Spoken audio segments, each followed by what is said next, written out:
TV industry के top actor और big boss 13 के विनर रहे सिद्धार्थ शुक्ला ने महज 40 साल की उम्र में इस दुनिया को अलविदा कह दिया है।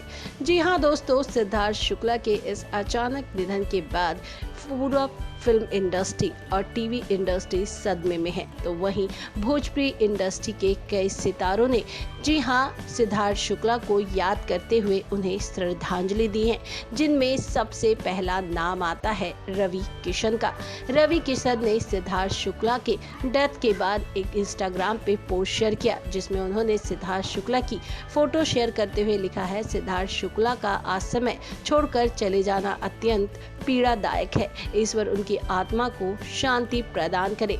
और साथ ही साथ उन्होंने सिद्धार्थ शुक्ला को श्रद्धांजलि दी।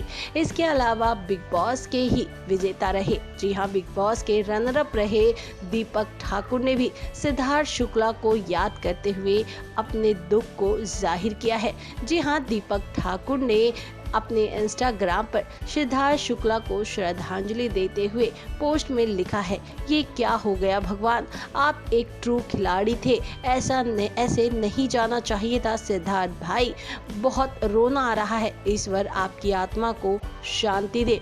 खैर दोस्तों, अभी तक अगर सिद्धार्थ शुक्ला के निधन की खबर को देखा जाए तो अभी तक सिर्फ इतनी ही पुष्टि हो पाई है कि रात को सिद्धार्थ शुक्ला दवाई खाकर सोए थे, जिसके बाद वो उठे ही नहीं।